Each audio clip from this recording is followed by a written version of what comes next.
Bismillahir-Rahmanir-Rahim. Jihad is not terrorism. Ghulam Ahmad Parwez. Translated by Shahid Chowdhury. Jihad. Ghulam Ahmad Parwez. Disclaimer. The following work is a translation, and as such any ambiguity in the text is the responsibility of the translator and not the original author. 1. Propaganda. Propaganda is an art perfected throughout the ages by people like Goebbels, the propaganda secretary of Hitler. Goebbelian truth, as we all know it to be, is based on the principle that a lie uttered 100 times becomes gospel truth. How much this theory has been successful in varying fields is hard to measure, but it has certainly played a vital role in maligning Islam.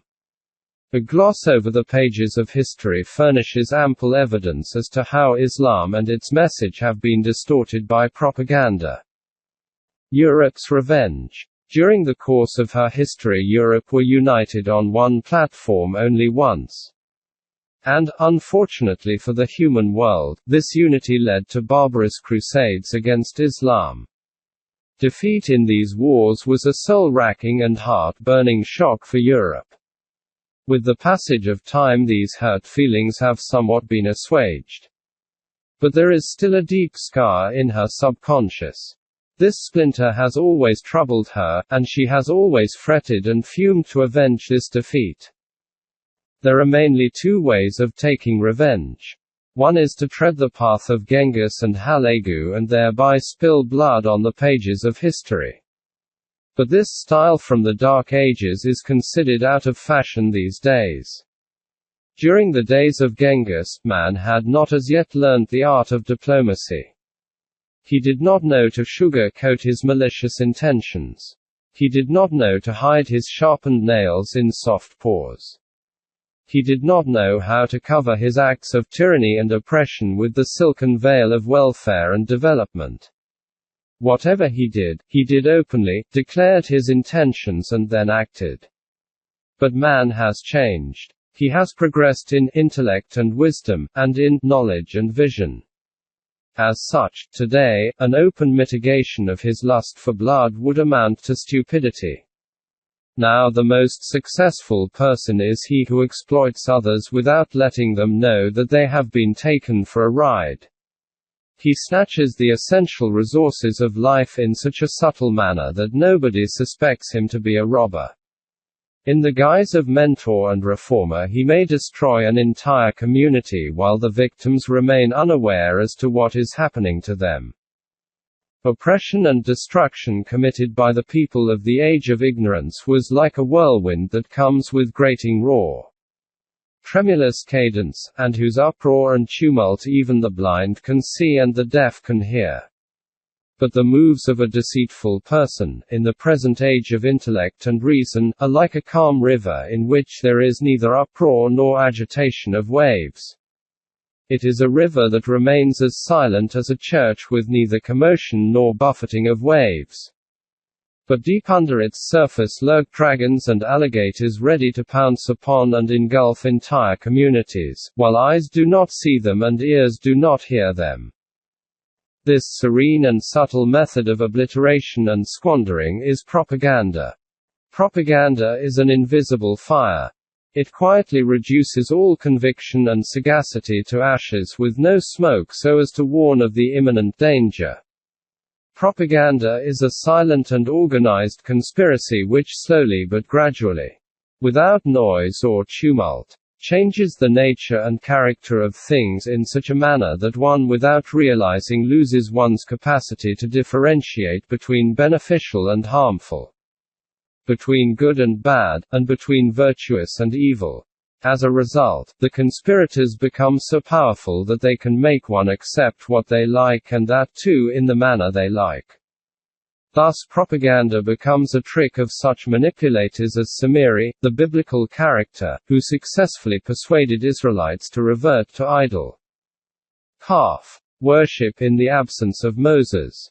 Owing to this, individuals as well as nations become worse than cattle. The Quran states, "They have hearts wherewith they understand not, they have eyes wherewith they see not, they have ears wherewith they hear not."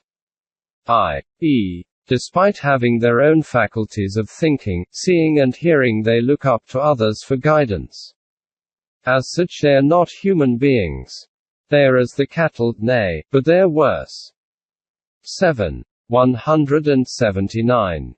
The picture of Islam. Capitalist Europe used this trick of Samiri in order to avenge her defeat at the hands of Islam. She used the propaganda weapon in such an organized but quiet manner that Islam appeared to the world what it definitely is not. With the help of the pen and a rumor-mongering campaign so dreadful, a picture of Islam has been drawn that even Muslims themselves will shiver to the core if they happen to see it. Consequently, today, wherever in the civilized and cultured world Islam is mentioned, blood-stained scenes of murder and plunder, death and destruction, oppression and tyranny, injustice and despotism appear one by one as if one is watching a motion picture. Gangs of savage and bloodthirsty wild folks, spears and swords in hand, are coming from all sides like floods of misfortune. Who are these barbarous people? Are they jinn, horrible demons, or giants? Amidst slogans of Allahu Akbar, they are spitting venom and shedding blood. Is this divine wrath? This rage of fury is destroying culture and civilization, fairness and justice, continence and chastity, religion and faith. Besides, one by one they are uprooting flowers, fruits and shadowy trees. Whatever knowledge and talent thousands of years of human effort and inquiry has earned is being wiped off like chaff and rubbish. Prayers of the oppressed, crying and weeping of orphans, lamentations and plaints of widows are not eliciting a divine response. O God of this dreadful community! Art thou doors closed for the poor of this world?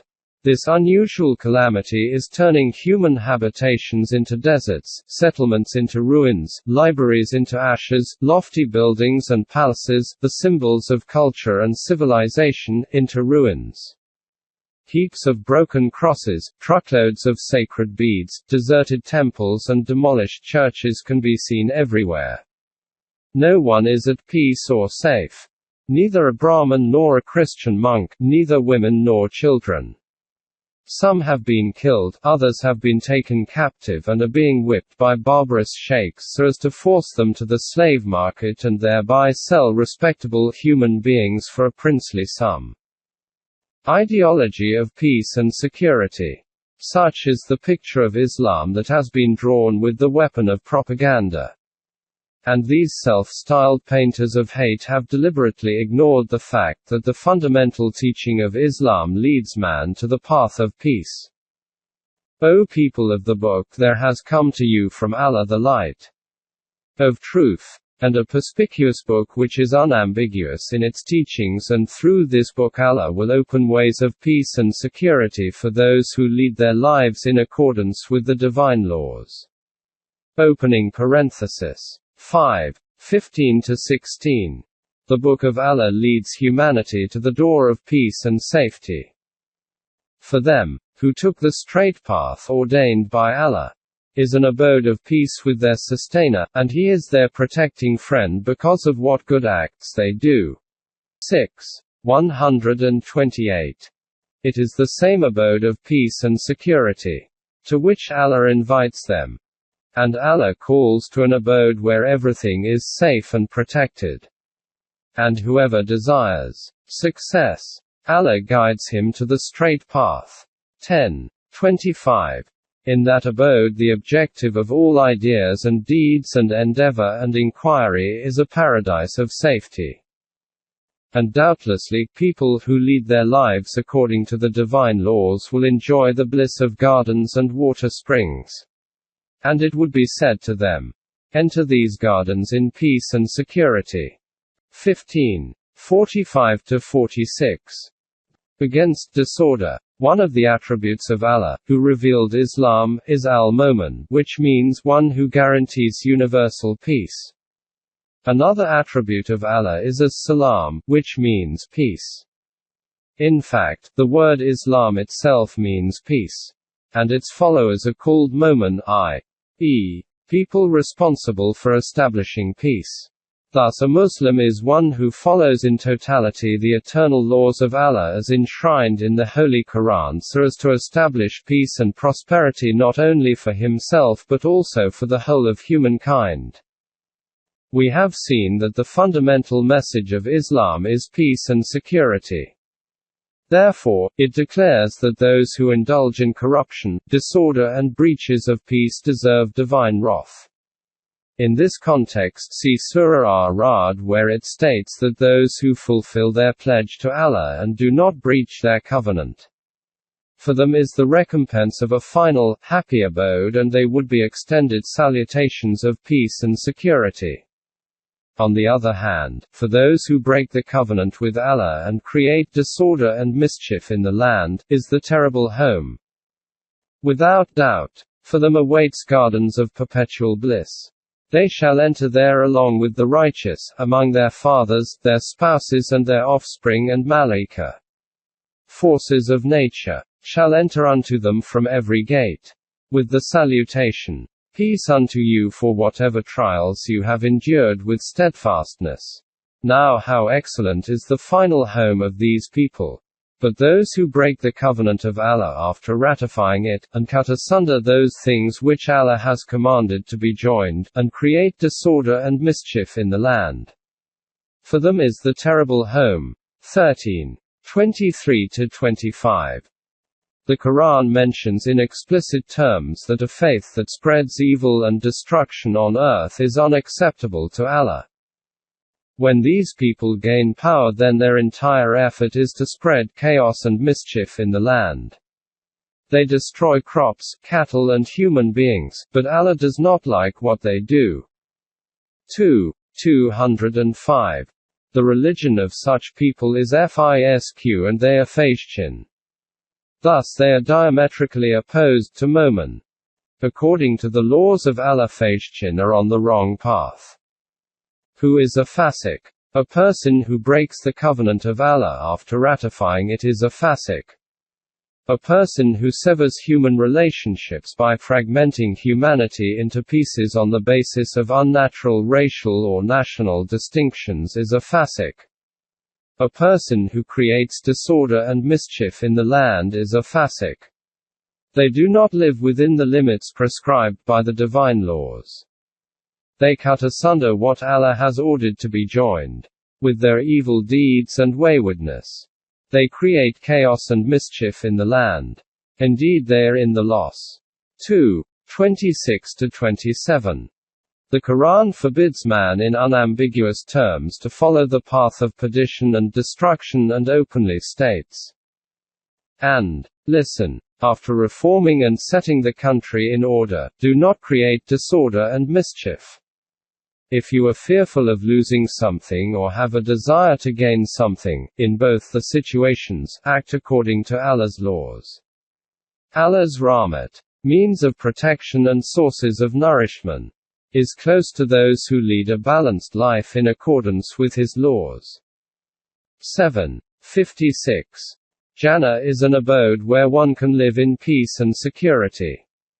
As such, the doors of this eternal home are not open to those who adopt the path of waywardness and transgression and thereby create chaos and disorder on earth.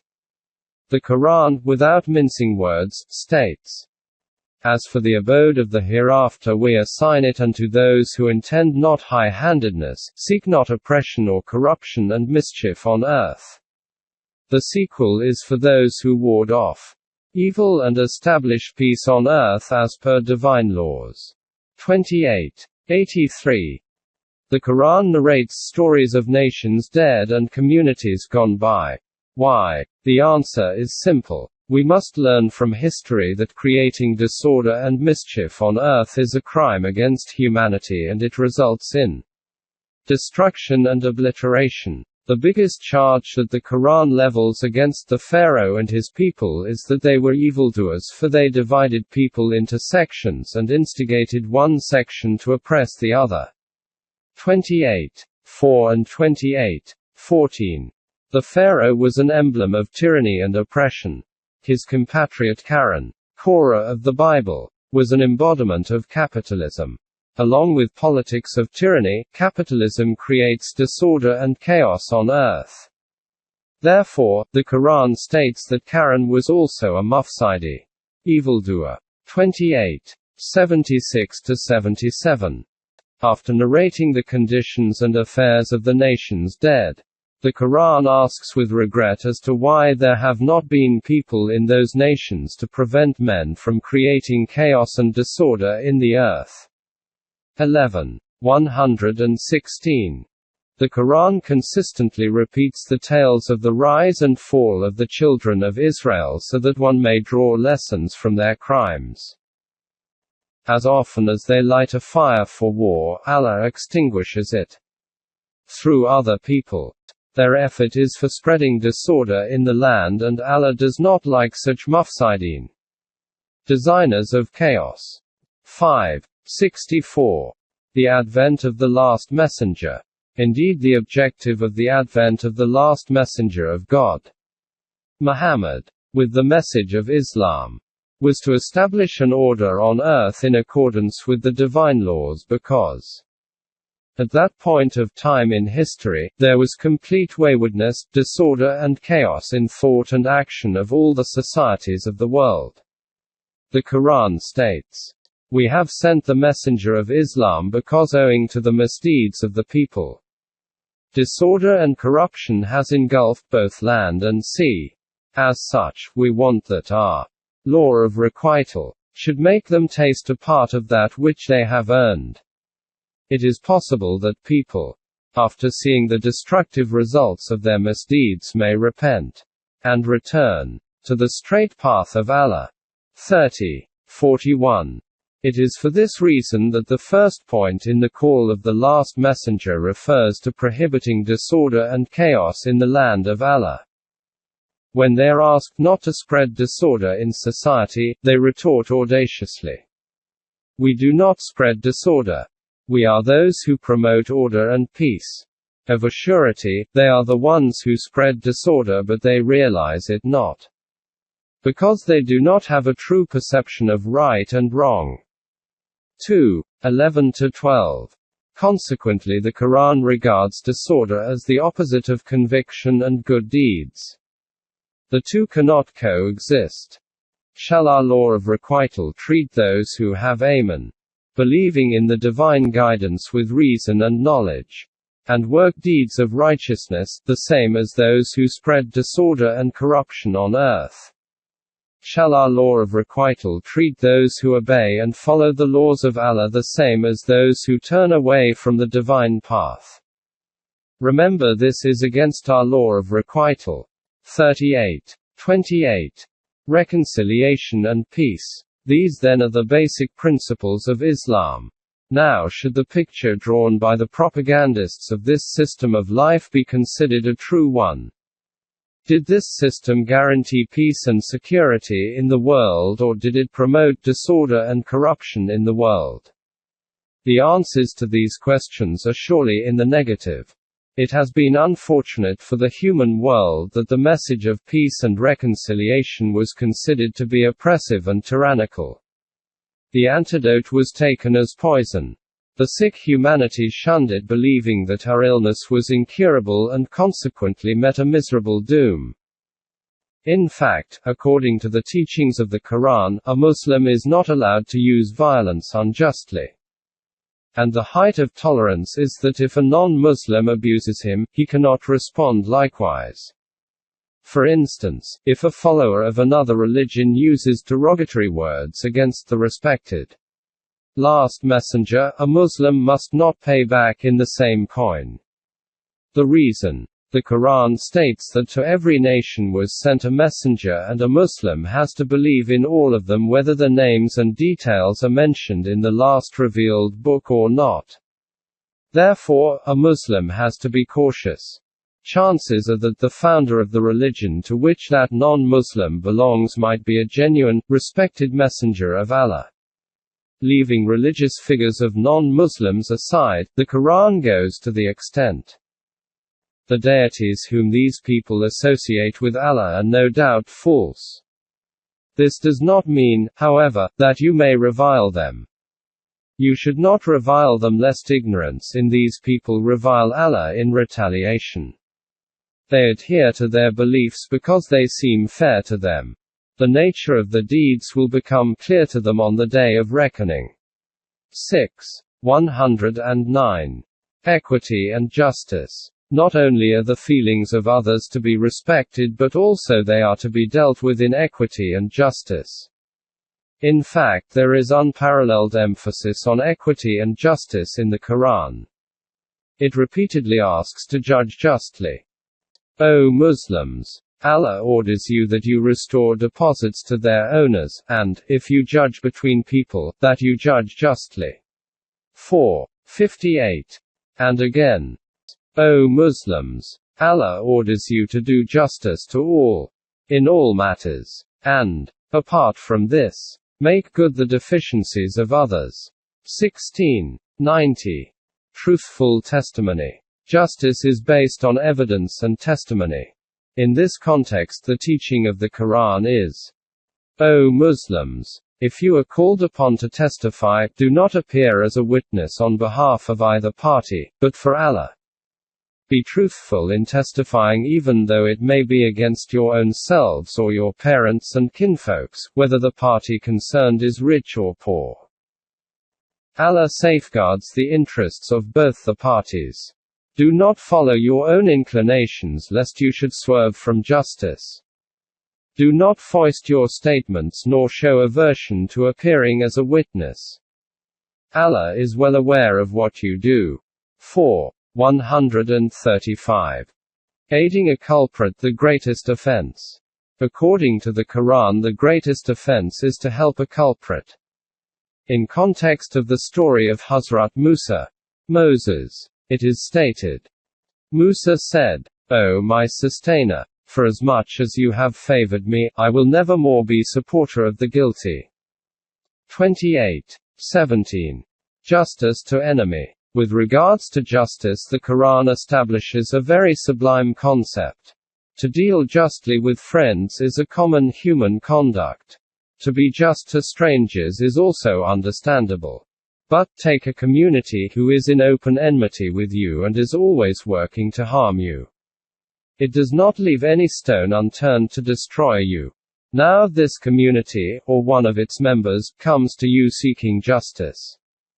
What will you do if the evidence in the case points against your own community or its members? Will you be just? If you are a Muslim, you have to be just in such a situation also. This is called min azmal umuri. The Quran states, O Muslims! Always stand up for justice in the cause of Allah. Let not the enmity of others towards you deviate you from the path of justice. Always and in all circumstances act justly. This is akin to taqwa. Obeying and following the divine laws. Remember Allah is aware of all that you do. 5:8. The maxim, love thy enemy, is mere romantic poetry. It is impossible for a person to love his enemy. It runs against human nature. But justice to the enemy is possible. And all those who are aware of the divine laws know that in order to turn this possibility into a reality you need large-heartedness, magnanimity, courage, strength and sublime character. The Quran helps you to develop these qualities. Deal justly with your enemy is a teaching that is hard to find in any code of law apart from the Quran. Despite these teachings of Islam, it is portrayed as a religion of oppression and tyranny. Is it fair and just to do so? No. It is a deliberate act of ignoring truth and justice. Unjust killing. The Quran has introduced the world to the inspiring principle of oneness of God and respect of humanity. This shows that in Islam human life is of immense value. And to kill a person is a grave offense under its constitution. In order to elaborate upon the honor and value it attaches to human life, the Quran has adopted a very eloquent and comprehensive style. On one hand, it gives a universal principle of oneness of God, and on the other, it snubs and reprimands unjust killings of human beings. Unjust murder is such a heinous crime that Allah ordained for the children of Israel that if anyone slew a person, unless it be as a punishment for murder or for spreading disorder in the land, it would be as if he slew the whole mankind. On the other hand, if anyone saved a life, it would be as if he saved the life of the whole mankind. 5:32. Blood money. It is possible that, despite all these prohibitions, one might accidentally kill a person. To deal with such a situation, the Quran lays down a life-saving and just principle called qisas, i.e., punishment proportionate to the crime. Murder may be with or without intent. In the case of the former, the punishment is death. No blood money. Or, depending upon the nature of the crime, a punishment less severe than the maximum penalty. 4:93. In other words, the punishment should be commensurate with the crime. 42:40:17:33. If the heirs of a victim voluntarily, or out of goodwill, wish to forego the blood money, or a part thereof, they have the right to do so. 17:33. In such a situation, it is necessary that the culprit carry out the terms of the agreement faithfully and with good grace. If he violates the agreement, he should be punished severely. Robbery and looting.